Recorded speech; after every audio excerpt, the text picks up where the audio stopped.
AGT Live 24/7. This is AGT Live 24/7. Commission পঞ্চায়েতের commission জলের জন্য কমিশন ঘরের জন্য কমিশন ভ্রষ্ট ভাতা দিতে বাদ পেতে গেলে জনমত গঠন করেছে। বিজেপি সরকার ভারতের সংবিধানকে একটি কথা তুলেছিলাম যে কৈলাসহরের বর্ডারে জিরো তবে প্রত্যেকে আমার আন্তরিক অভিনন্দন জানিয়ে আবার সংক্ষিপ্ত বক্তব্য এখানে শেষ করছি।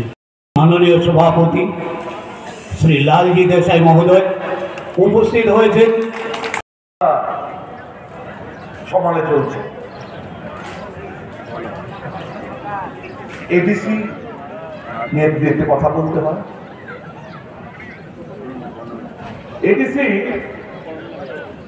1984 সালে 23 আগস্ট ইন্দিরা গান্ধী একটা ঐতিহাসিক সিদ্ধান্ত, আপনারা জানেন, সংবিধান সংশোধনের মাধ্যমে 6 শিডিউল তৈরি করেছে।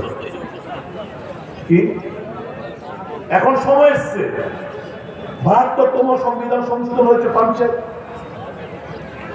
আচ্ছা কিছু না, এখানে একজনের শরীরটা খারাপ হয়েছে, এত হইচই করো এখানে এভাবে একটু মাথা ঘুরেছে, সুগার ফল করে কিছু না, অ্যাটেন্ডেন্ট হয়েছে, আমার ভলান্টিয়ারটা গেছে, কিছু অন্য কিছু। এখানে যারা ভলান্টিয়ার আছেন একটু চুপচাপ করুন।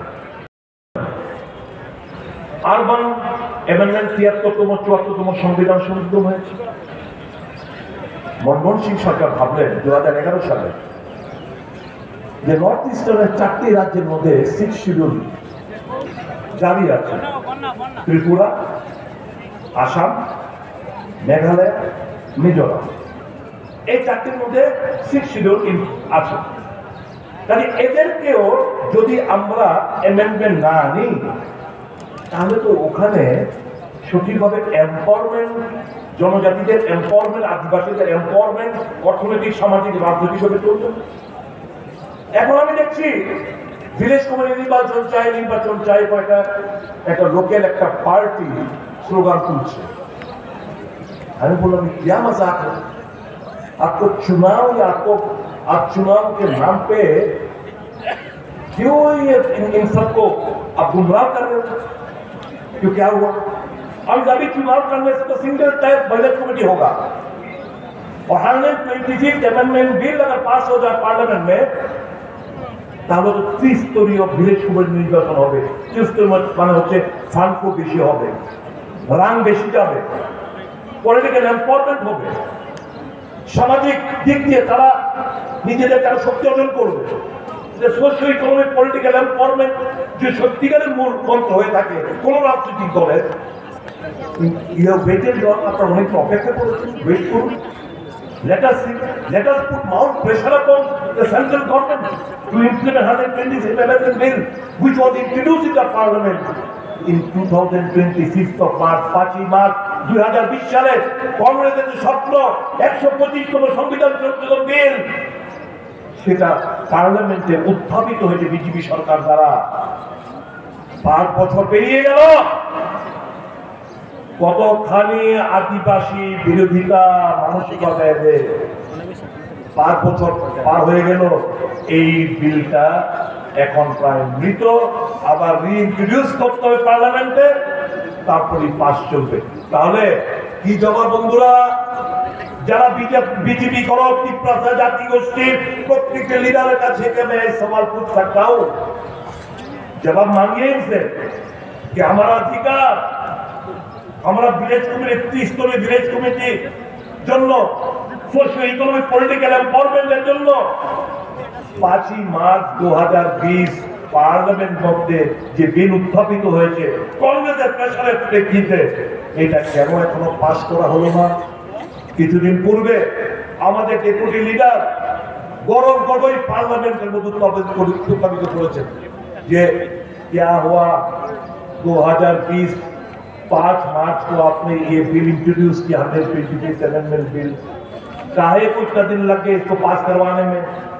अभी तो नूतन এখন पार्लियामेंट আবার इसे আবার নতুন করে इंट्रोड्यूस करते হবে, करवाओ। ये 4 स्टेट का आदिवासी लोग मांगता है कि एडीसी मोर एम्पावरमेंट हो, इनको अर्थनैतिक व्यवस्था सुदृढ़ हो, आप करिए। सीना तान के हमें क्या डर है? हमारा नेता मजाक बनाते हैं बहुत जगह,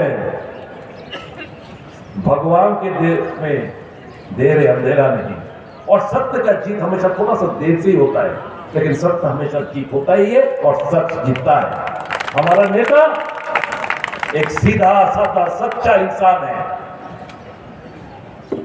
और सच्चाई जिसमें है वो क्या किसको ईडी का डर, सीबीआई का डर, इनकम टैक्स का डर और कोर्ट कचहरी का डर किसी को नहीं लगता, मेरे नेता को नहीं लगता। और हम उस नेता के सिपाही हैं। हमें क्या डर, हमें क्या क्या उखाड़ने का, क्या है हमारे पास जो आप उखाड़ने लगे? প্রত্যেকটি স্তম্ভ গুলি দিচ্ছে মিডিয়া, ডেমোক্রেসিতে 4টা স্তম্ভ, এখন তো জুডিশিয়ারি স্তম্ভ। দেখেননি আমাদের, দেখেন আপনারা, দেখে পারলে হেরা করবো, হাইকোর্টের অবমাননা করবো, কইলেন পারলে কিছু করুক আমরা।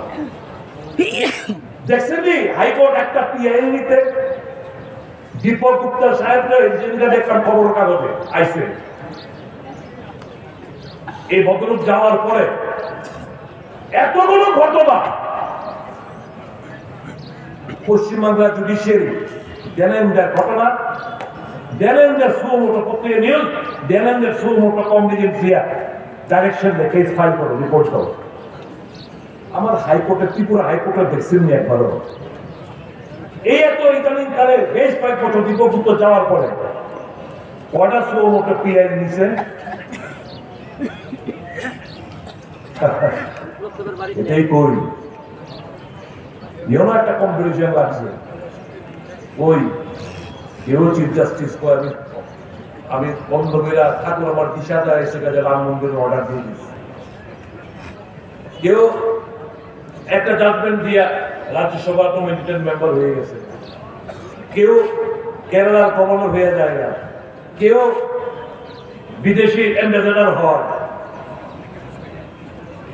তাদের পুনর্বাসনের জন্য জুডিশিয়ারি হ্যাজ লিটারালি সাকাম।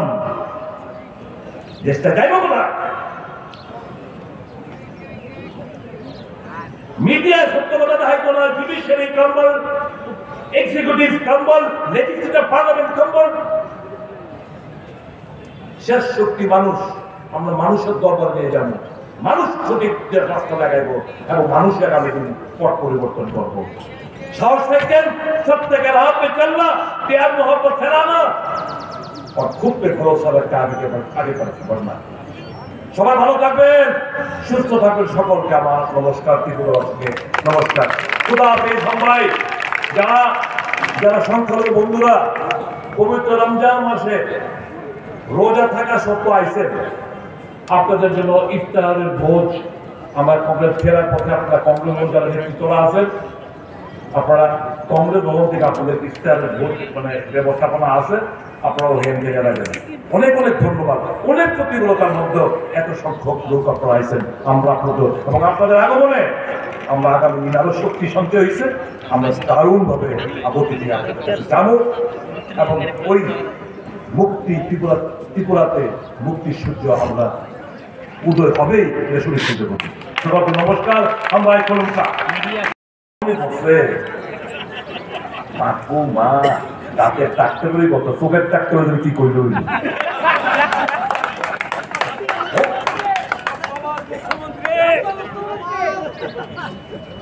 আরে এগুলো তো দেখছি কি যে আবল তাবল বেশি বলতে পারে। আগেরটার লোকে বর্তমান কম্পিটিশন, আগেরটার লোকে বর্তমানে কম্পিটিশন চলছে কে আবল তাবল ওইটা ট্রোলিং কার বেশি হয়, ভিউ কার বেশি হয় সামাজিক মাধ্যমে।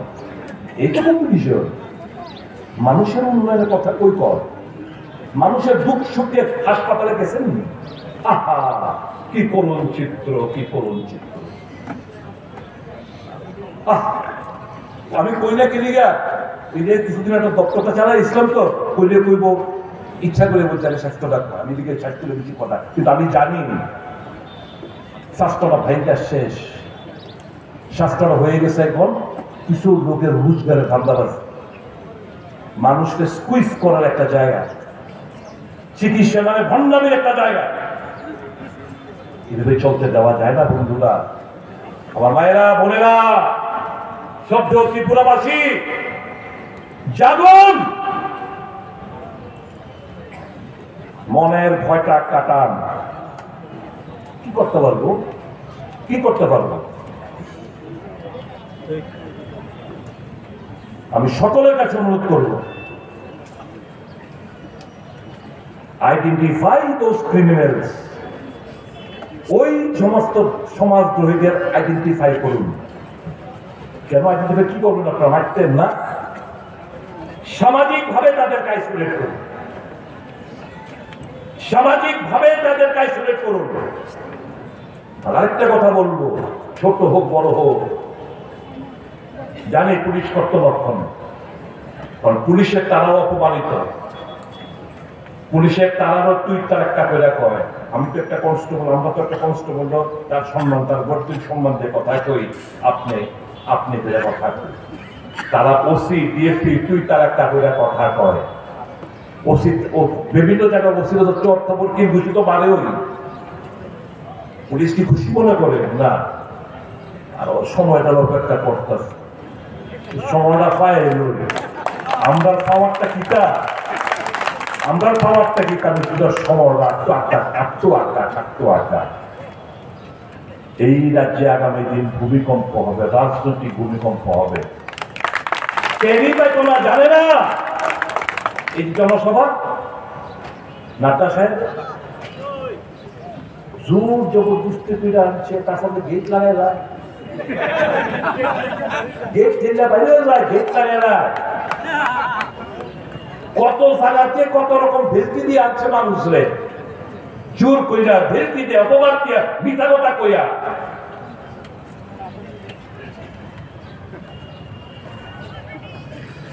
এইভাবে জোর করে ভালোবাসা, ভয় দেখায় ভালোবাসা,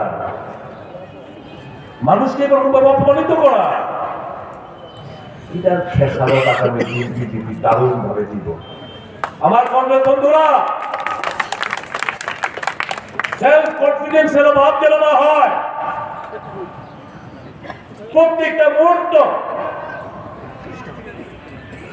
নিয়োজিত কোনো মানুষের সঙ্গে থেকে মানুষকে পথ দেখান। আমাদের কন্ত কিছুদিন আগে পুষ্পবন্ত প্যালেসলিয়া দেখলাম, ধর্ণা টর্ণা, হ্যাঁ ঠিক আছে, গভর্নমেন্টের, এখন গভর্নমেন্টের প্রপার্টি, যারা করছে আউট অফ ইমোশনাল ডিমান্ড করছে, স্বাভাবিক, আমাদের ইমোশন জড়িত হয়েছে। কিছুদিন আগে দ্রৌপদী মুর্মুরে দিয়ে আইন না একটা মিউজিয়াম করার জন্য টাকাও স্যাংশন করা হয়েছে। হঠাৎ কইরা এই সাংবাদিক শুনো, হঠাৎ করে এমন কি পরিস্থিতি হলো যেটা তাজ দিয়ে আমাদের রাজ্যের মধ্যে সত্য করে হেরিটেজ লাইক প্রপার্টি কি কি আছে? হেরিটেজ প্রপার্টি কি কি আছে? একটা হচ্ছে রাজবাড়ি, ইউনেস্কো দ্বারা স্বীকৃত হইল যে আমাদের ওই ঊনকোটি, ঠিক আছে, রাজবাড়ি, পুষ্পবন্ত প্যালেস, মানে হেরিটেজ লাইক, স্বীকৃত না, হেরিটেজ লাইক প্রপার্টি গভর্নমেন্টের। জয়পুর থেকে আরম্ভ করে বহু রাজরাজার মহলগুলো 7 স্টার 5 স্টার হোটেল করছে। তাহলে এইগুলো সবগুলো কিন্তু পাবলিক, মানে প্রাইভেট প্রপার্টি। আমার সাংবাদিক বন্ধুদের কাছে আমার নলেজ আমি এনক্রিজ করতে চাই। আমার একটা প্রপার্টি দেখান, গভর্নমেন্ট প্রপার্টি সারা দেশের মধ্যে হেরিটেজ প্রপার্টি যেটা প্রাইভেট পার্টি দিয়ে দেওয়া হয়েছে, একটা আমার দেখা, আমার ভুলতে পারে, I want to be enrich, correct if I am wrong. আমি বন্ধুদের, বিজেপি বন্ধুদেরও কমো যে heritage like property or heritage property এমন যদি কোনো সরকার প্রাইভেট পার্টি দিয়ে দিছে, তাহলে হিটে দিত বিলিয়া। আমার এই রাজবাড়িতে দিলেই থাকবে, এই রাজবাড়িতে 7 স্টার হোটেল হইব। এটাও তো ইউনেস্কো দ্বারা স্বীকৃত হেরিটেজ প্রপার্টি না, তার ঈদে যাবে লিখা। অর্থাৎ কি তুমি লো না হোটেল হইব 5 তারা 7 তারা হোটেল, কেউ বিরোধিতা করে না, জব অপরচুনিটি কেউ বিরোধিতা করে না, অন্য জায়গায়। Why this place? Is it not an insult to the President of India, যাকে দিয়ে তুমি উদ্বোধন করাইলা, শিলান্যাস করাইলা মিউজিয়াম আকারে, এখন তুমি এটারে হোটেল তাজ দিলান্তাসের কাছে তুমি হ্যান্ড ওভার করে দিতে চাইছো। তাহলে সিরিয়া মালদার বাগাড়া দিয়ে বেশি পায়, খবর দিয়ে সম্ভব বাগার ফেলা বন্ধ পাইছে। বিধানসভায় দাঁড়িয়ে আমরা 3 বিধায়ক ককবরক ভাষা রোমান স্ক্রিপ্টের দাবি জানিয়েছি সরকারের কাছে। খুব কষ্ট লাগলো যেদিন যে ওই আঞ্চলিক দলের যারা 13 জন বিধায়ক, মন্ত্রী সহ 13 জন বিধায়ক এই ডিমান্ডটাকে একজন দাঁড়িয়ে সমর্থন করলেন না। मतलब बाहर में टीएसएफ द्वारा गांधी स्टेचू के सामने play card Kokborok Roman script के ककबरक भाषा के रोमन स्क्रिप्ट के ककबरक भाषा ना चाहिए, रोमन स्क्रिप्ट के ककबरक भाषा चाहिए। तो मैं तो सवाल उठाया, मैं तो दावी रखा आपके पक्ष, तो क्यों आपका पिपरासा का तो 13 बंदा है जो आप लोग के वोट द्वारा निर्वाचित होकर विधानसभा में प्रवेश किया, वो हमारा मांग को क्यों समर्थन नहीं किया? कि आप लोग नहीं पूछेंगे क्या? पूछना पड़ेगा, जिज्ञेस करने दे।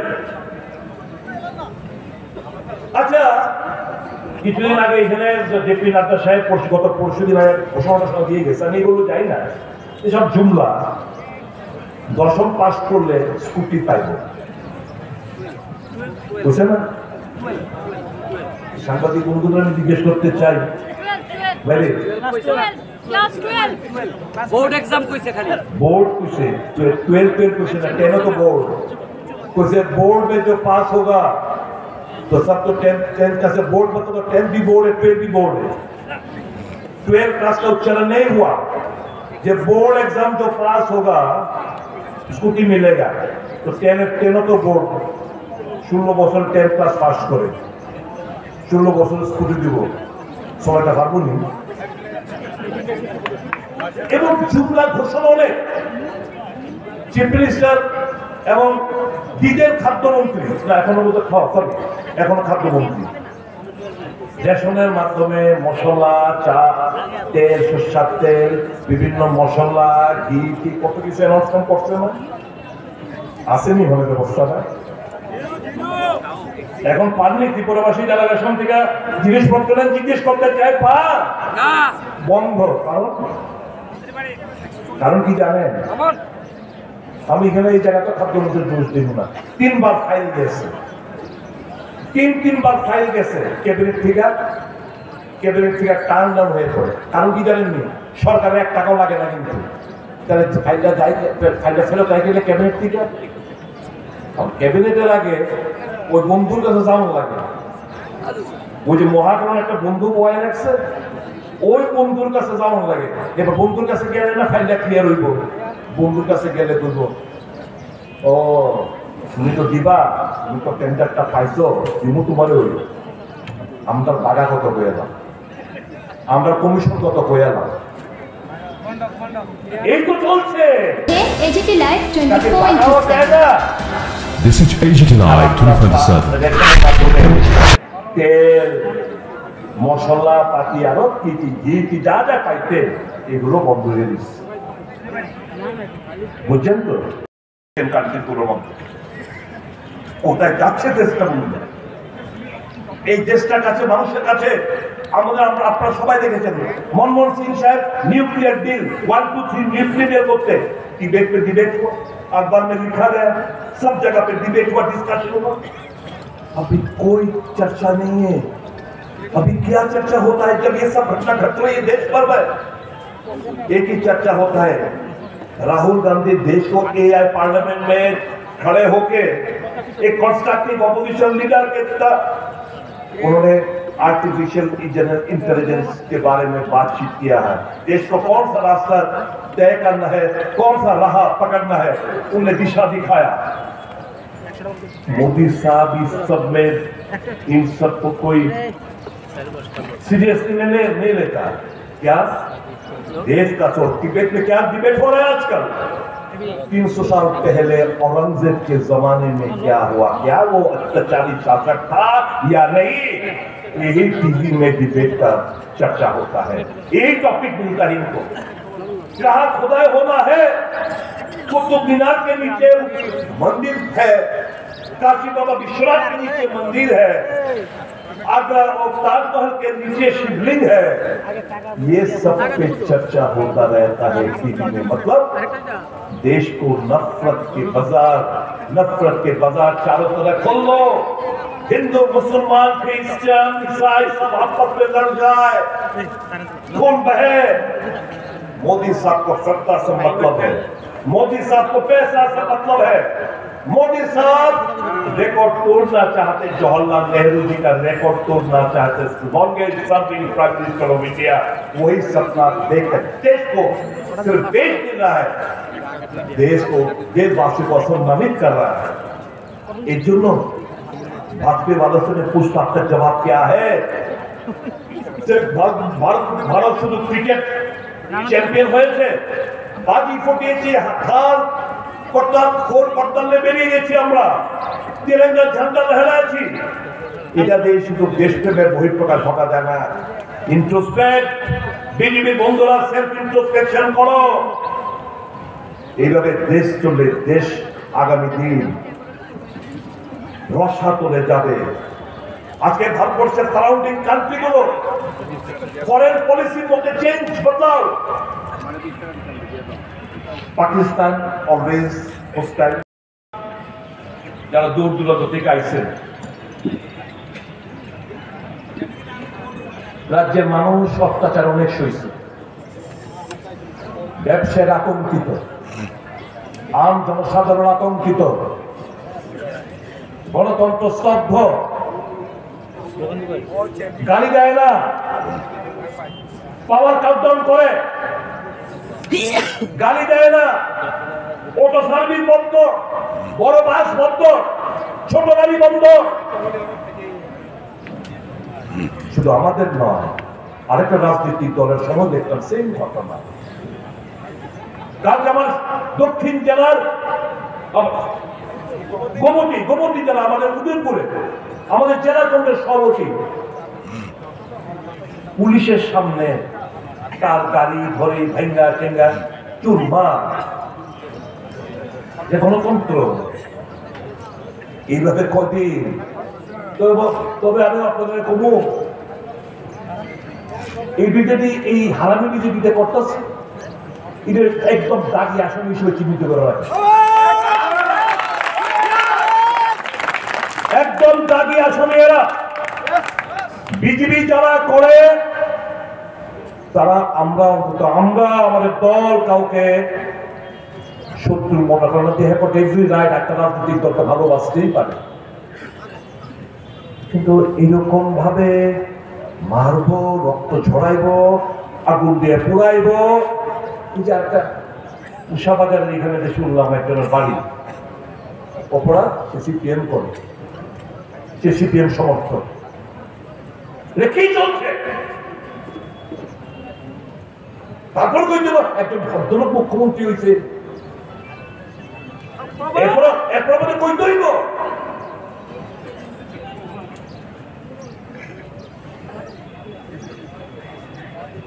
বন্ধ করো এগুলো, যায় দিন ভালো যায়,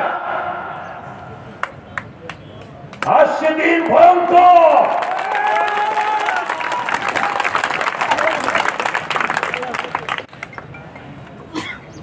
ভয় পাবেন না। 8 বার আক্রান্ত হয়েছি, কিচ্ছু করতে পারত না। डोंट डाई, मौत से पहले मरना नहीं, don't die like a covered.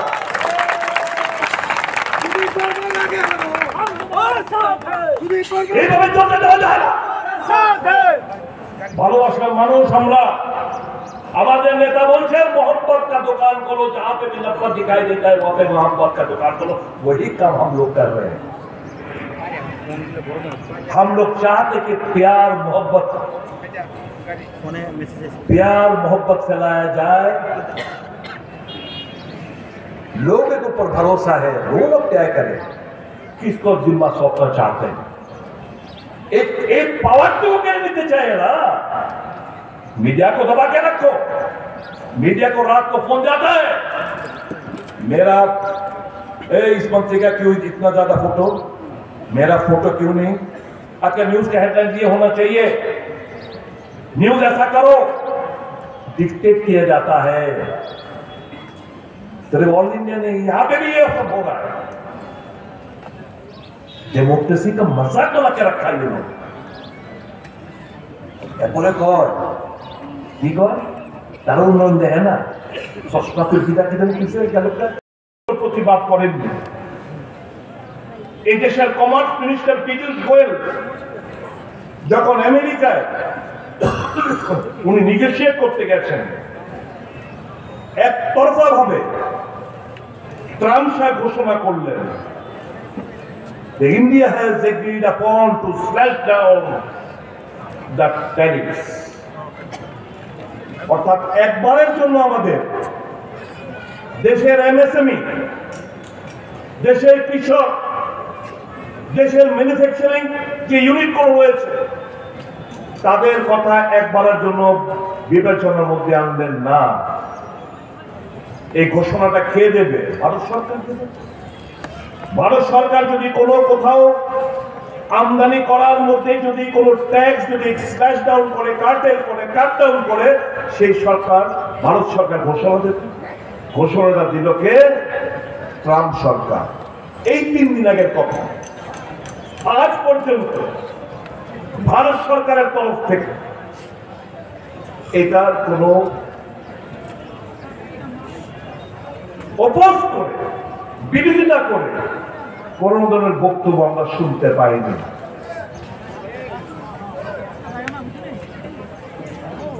Elon Musk, যিনি ট্রাম্পের বর্তমান খুব ঘনিষ্ঠ, উনার টুইট গুলো পড়েছেন। উনি বলেছেন যে এই F-35 যুদ্ধের বিমান ম্যানুফ্যাকচারিং ডিফেক্ট, এটা ট্রায়াল রানের সময় বহু পাইলট মারা গেছেন। This aircraft has got manufacturing defect, it is unsafe for the pilot, এবং যুদ্ধ এই বিমান দিয়ে যেতে যায় না। কিন্তু in the meantime America has manufactured, America already তারা ম্যানুফ্যাকচার করে নিচ্ছে F-35, they have to sell down, এটা বিক্রি করতে হবে। কোথায় করবে? ওই মোদি সাহেবকে পেয়ে 56 ইঞ্চের ভদ্রলোকের সামনে একতরফা ভাবে ঘোষণা দিয়ে দিলেন।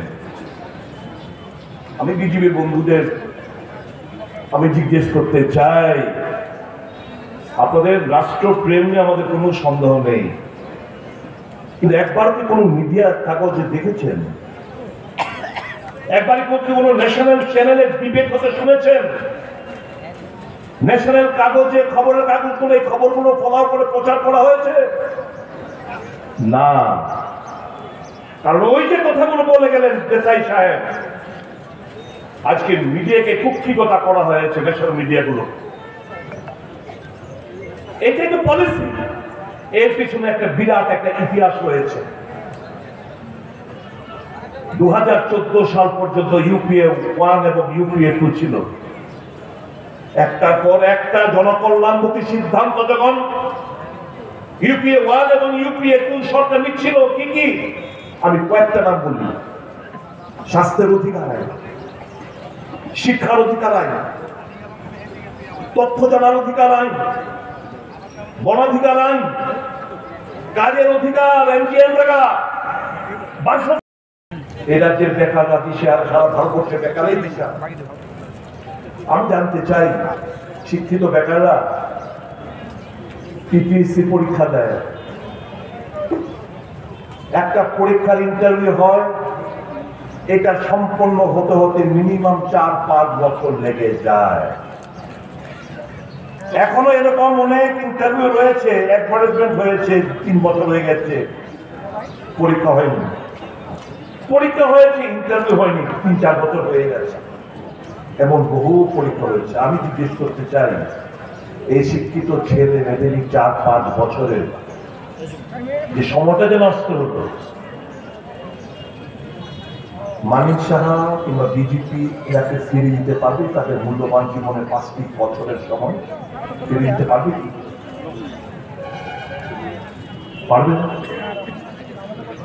কত পরীক্ষার্থী বসে ত্রিপুর রাজ্যে? টিপিএসসি পরীক্ষা কত পরীক্ষার্থী, অথচ ইউপিএসসি যখন পরীক্ষা হয় মিলিয়ন্স এন্ড মিলিয়ন্স, ওদের শিডিউল, ওদের কবে পরীক্ষা হবে, কবে ইন্টারভিউ হবে, কবে রেজাল্ট হবে, তার শিডিউল বের করে দেওয়া হয়। আর আমার কাছে কিছুই নাই, কিছুই নাই। বিভিন্ন দপ্তরে ভাজপা সরকার আসার পর গত 7 বছরে 30,000-এর অধিক বাজেটে গ্রান্টস দেখতে বোঝা যায় 30,000-এর অধিক রিটায়ারমেন্টে গেছে। ডিআরএস এর কথা বলছি না, শুধু রিটায়ারমেন্টে গেছে 30,000-এর অধিক। তাছাড়া voluntary service, government return service, DRS নিয়েছে এরকম কয়েক হাজার বিভিন্ন পোস্টের এরা খালি পড়ে রয়েছে। চাকরি কত 7 বছরে কত ভাবে হয়েছে? রেগুলার, ইরেগুলার, আউটসোর্সিং সমস্ত কিছু মিলে তাদের বক্তব্য যদি সত্য কথা ধরে নিই, মাত্র 13,000 চাকরি হয়েছে। 30,000 রিটায়ারমেন্ট গেছে, ভিআরএস গেছে আরো অনেক। 7 বছরে মাত্র তাদের বক্তব্য, তাদের কথাটা যদি সত্য ধরে নিই, মাত্র 13,000 শূন্য পদ পূরণ করা হয়েছে। বাকি তো 1 বছর পর তো এই পদগুলো অবলুপ্তি ঘটে যায়। আবার নতুন করে ক্যাবিনেট বসে সিদ্ধান্ত নিতে হয়। আর একজন মন্ত্রী, আমার স্নেহধন্য মন্ত্রী, তাকে দিয়ে সমস্ত বলানো হয়। তাকে ভুল বুঝবেন না, তাকে দিয়ে বলানো হয় কি অমুক ডিপার্টমেন্টে এতটা পদের সিদ্ধান্ত হয়েছে ক্যাবিনেটে, আমরা বেকার এত গ্রুপ গোষ্ঠীর সিদ্ধান্ত, বাস এরকম বহু অ্যানাউন্সমেন্ট যেটা ম্যাটেরিয়ালাইজ করতে পারেননি, এমন অ্যানাউন্সমেন্ট হয়ে রয়েছে, এখন অব্দি হয়নি। এইভাবে বেকারদের জীবন যদি যৌবনটা নষ্ট করে, কিসের সরকার এটা? তো বেকার বিরোধী সরকার, করাপশনে ছেয়ে আছে ইকোনমি, সেই জায়গায় গিয়ে যাচ্ছে। আজকে কিছুদিন পূর্বে দেখেছেন ভারতবর্ষের শেয়ার মার্কেটে বিশাল বড় ধস, প্রচুর মানুষ, প্রচুর শ্রমিক সমস্যা খুঁজেছে। কেন হলো? কারণ যারা বিদেশি পুঁজিপতিরা যারা ভারতবর্ষে বিনিয়োগ করেছিল, যখন উপলব্ধি করলেন যে ভারতবর্ষের যে ডেটা, জিডিপির যে ডেটা, সেই ডেটাগুলো ফুল নিয়ে ফাঁপিয়ে দেখানো হচ্ছে, সত্যিকারের অর্থ দেখানো নেই, ভারতবর্ষের অর্থনীতি দুর্বল হয়ে পড়ছে। বিদেশি পুঁজিপতিরা এখন ভারতবর্ষের মার্কেট থেকে টাকা তুলে নিয়ে তারা চীন এবং আমেরিকা সহ অন্যান্য ডেভেলপ কান্ট্রিজের মধ্যে তারা টাকা বিনিয়োগ করছে, যার প্রেক্ষিতে মার্কেটে বিশাল বড় ধস।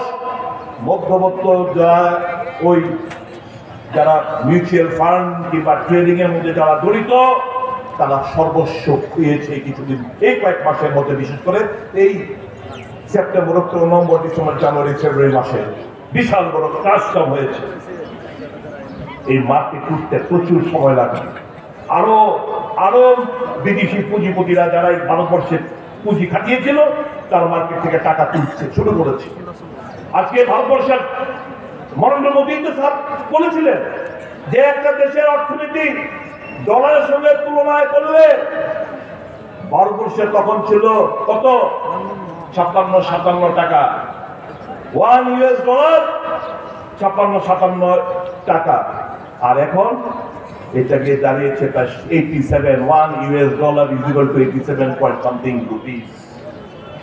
তো ভারতবর্ষের ইকোনমি, অর্থনীতি শ্যাটার্ড।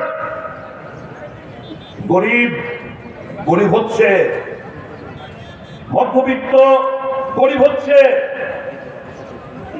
কর্পোরেট ওই যারা ছোট্ট একটা অংশে, ভারতবর্ষের একটা অংশের মানুষ যাদের রোজগার বাৎসরিক, যাদের 15 লক্ষ ঊর্ধ্বে, তাদের বলা হয় বড় লোক, তাদের দিনকে দিন অর্থনৈতিক উন্নয়ন হচ্ছে। মধ্যবিত্ত, নিম্ন মধ্যবিত্ত, গরিব, তারা তাদের আয় বাড়ছে না, কিন্তু মার্কেটে জিনিসপত্র কিনতে যান, জিনিসপত্রের মানুষের নাগালে বাড়ি চলে যাচ্ছে। তাহলে এই যে একটা গ্যারাকলের মধ্যে ভারতবর্ষের অর্থনীতিটা পড়ে রয়েছে, ভারতবর্ষের কপালে কিন্তু আগামী দিনগুলোতে বিশাল বড় একটা দুশ্চিন্তার ভাগ কিন্তু পড়েছে। এই তথ্যগুলো কিন্তু কোনো মিডিয়ার মধ্যে আলোচিত হতে আমরা দেখি না বন্ধুরা। ভাই বন্ধুর সরকার, বর্তমান যে সরকারটা চলছে, এটা ভাইয়ের সরকার, এটা বন্ধুর সরকার।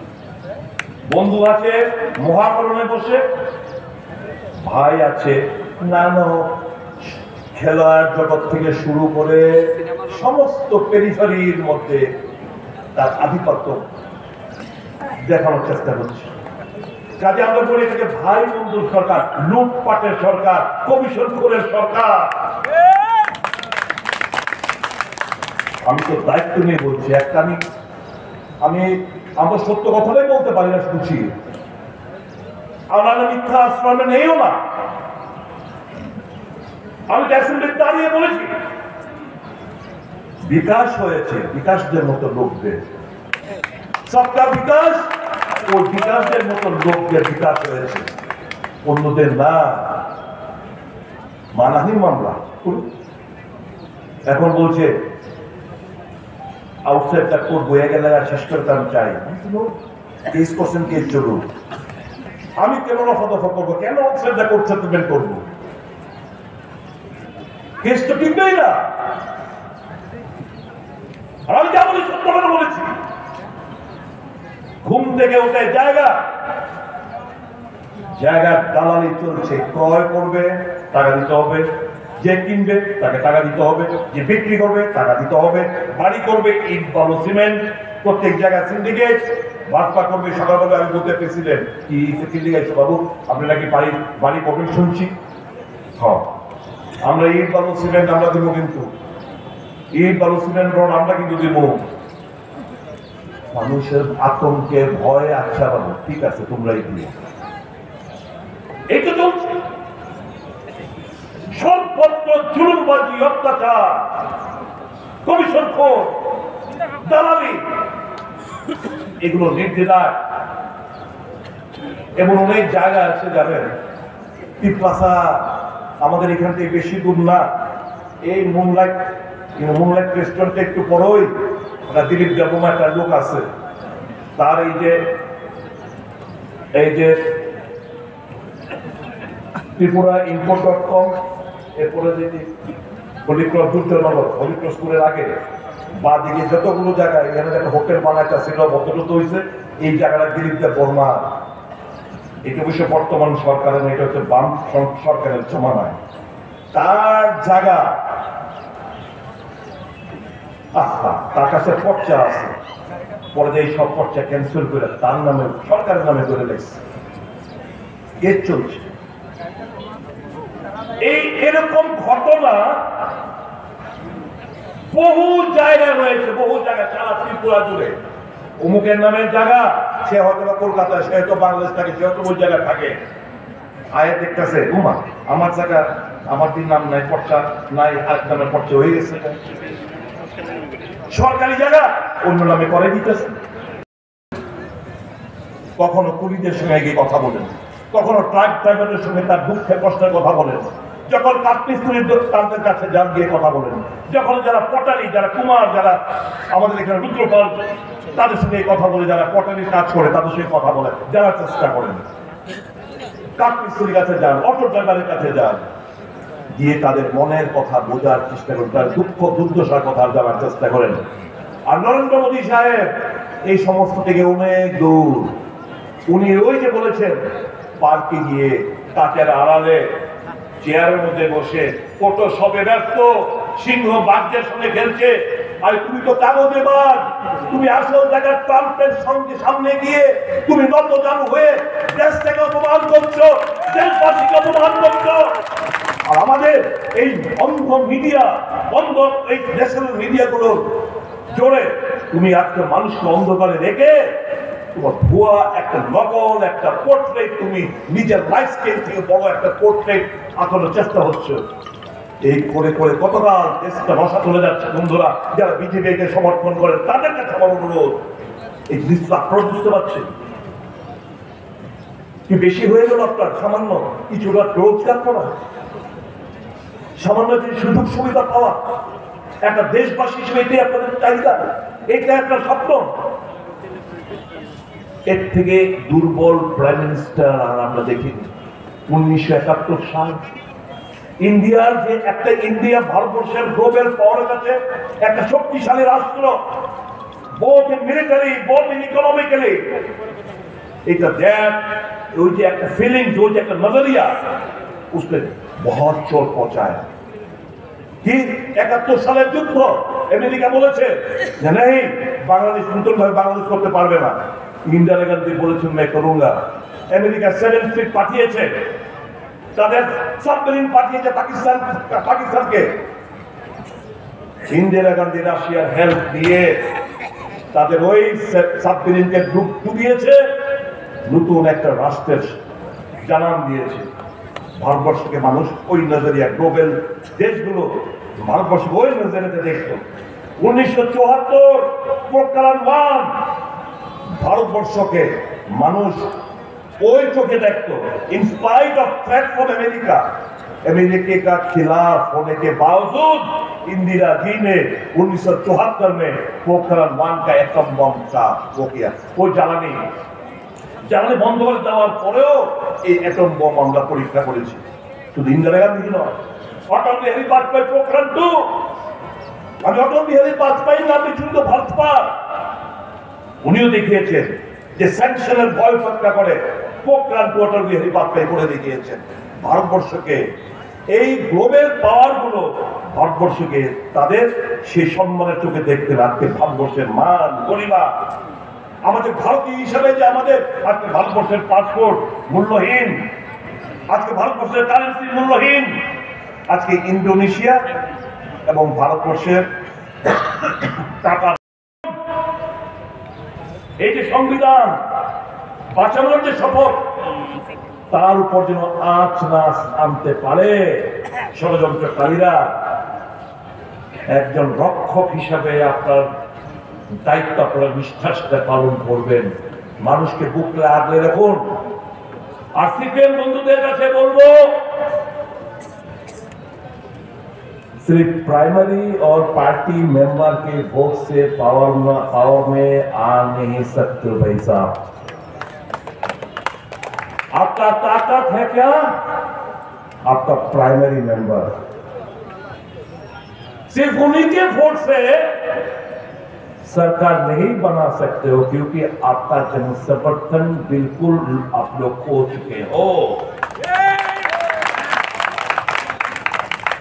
मैं वो सब प्राइमरी मेंबर से मेरा गुजारिश है, खामोखा वहां पे रह के अपना लाइफ बर्बाद मत किया करें। अगर भाजपा को हराना है, बीजेपी के जो সত্যিকার অর্থ আপনারা হারাতে চান, you are left with no other alternative but to join Congress and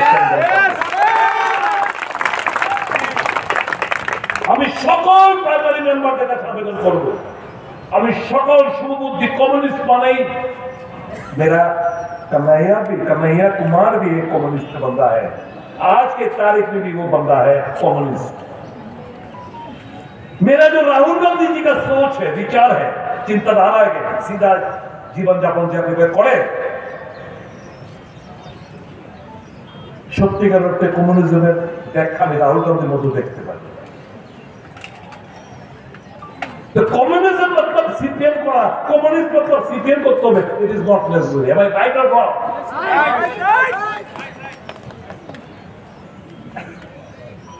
तो कम्युनिस्ट वालों से मेरा ये दरखास्त है, अच्छा ही हुआ हमारा क्लिक भी हो पाया 2023 में, लेकिन एक चीज बहुत बढ़िया हुआ। कौन सा चीज? এই যে কংগ্রেস সম্পর্কে একটা ভাঙ্গা টেপ করে বড় নেতৃত্বরা বাজাতো, यार कांग्रेस से सावधान रहेगा, कांग्रेस खतरनाक पार्टी है, গল্প বানায় বানায় এরকম ভাবে জেনারেশন পরবর্তী জেনারেশন এরকম ভাবে মিশা কথা কইয়া কইয়া কইয়া তারা ব্রেনওয়াশের কোভাবে পড়তো। কংগ্রেস সম্পর্কে একটা বড় ধারণা ছিল তাদের আমি দোষ দিই না, কিন্তু নিঃশ্বাসে দেখছে 2023-এ আরে ভাই আমার নেতারা কয় তারা খারাপ, আর তার যে বড় মন, তারা যে চিন্তা ভাবনা দেশকে লইয়া, তারা যে চিন্তা ভাবনা দেশের মানুষকে লইয়া, তাদের যে চিন্তা ভাবনা সামগ্রিক দিক দিয়া, আমার দলের কমিউনিস্ট যারা তথাকথিত কমিউনিস্টদের তো এই চিন্তা ভাবনা নাই ভাই। আমার বহু কমিউনিস্ট বন্ধুরা আমার কাছে করছে, কাজেই আমরা তো কোনো পার্টির কর্মীরা ঘৃণা করি না, আমরা শিক্ষা কোনো সময় দিই না। Go and approach the communist leaders, go and approach the BJP workers कि देश को बचाना है, देशवासियों को बचाना है और कोई विकल्प खुला नहीं है। आदर देन कांग्रेस आओ सब मिलके देश को बचाए, देशवासियों को सही राह पे दिशा दिखाए, ये हमारा लक्ष्य है। আপনারা করবেন তো? প্রথমেই আমি এই রমজান মাসে আল্লাহর আশীর্বাদ সকলের উপর বর্ষিত হোক, আল্লাহ আমাদের দোয়া কবুল করুক, এই প্রার্থনাটুকু আল্লাহর কাছে করছি।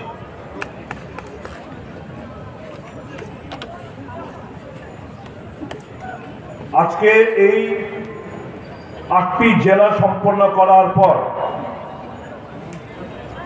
আমাদের কেন্দ্রীয় সমাবেশ কর্মী সমর্থকদের নিয়ে